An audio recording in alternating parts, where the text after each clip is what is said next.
I've heard every word that has been spoken here, and starting from like all the speakers, especially Professor Lal and Professor Rai, I agree with everything that you've said. And it's interesting how both of you have used the word legacy, and that's what I feel when and I mean, I've not read the book guilty as charged. But I have been privy to Shonali's poetry for quite some time, and I do not know how many, but all that you post and all the other things from Kali and other poems that you have. So one thing which was very evident when I read her, and I didn't know anything about Shonali, and I don't even need to as a reader, really. So, and even if I want to go beyond my gender, what I understand is what I get is a sense of resilience. And one thing which I know of Shonali, that she comes from academia, and we are all friends here, so I'm not making a personal comment. But generally, I'm very and afraid of professors of English writing poetry, because I think we can't help it but write really learned verses, isn't it? Because that's who we are. So I think with Shonali, it just flows, and very soon it sort of goes beyond being, it's never learned poetry, but it is lyrical and it is affective. And anyone, I believe, like absolutely anyone could read it, because it travels, it travels through the writer, the poet, to the reader. And also because it flows, and so effortlessly so, because I think that is the most important part of being a poet. Worst thing is when so my struggle with poetry is that my mother would say, oh, I don't understand, what is it that you want to say. I don't believe that's going to happen with Shonali's poetry. And I think that means that there is something so authentic there, that makes it so relatable. And if I'm given an opportunity, can I would love to read two poems by her.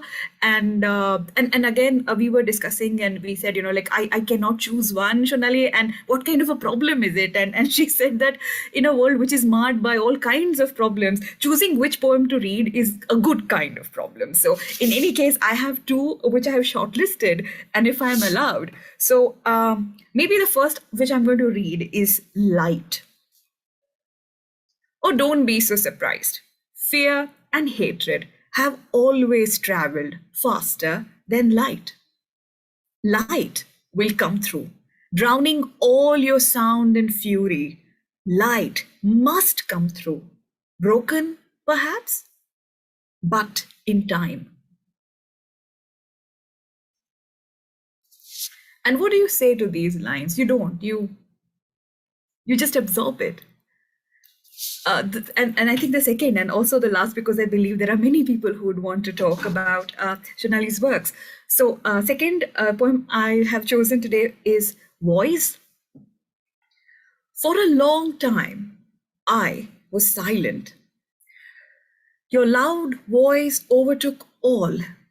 If I spoke at all, they heard your words, most of them stolen right from the gut of my throat. Your loud voice took all. When I finally spoke it, shocked some to learn that soft could burn stone. They listened and at times even heard, but you spoke too, and quickly after. And your voice overtook all. I shouted. They called it loud. Your silence overtook all. So I understood. It's really simple. It isn't about loud or soft or whether I spoke or not. For the ears that can only hear you, your voice overtakes all voices, are voices, only as heard. I listened to my own words, then my voice overtook all.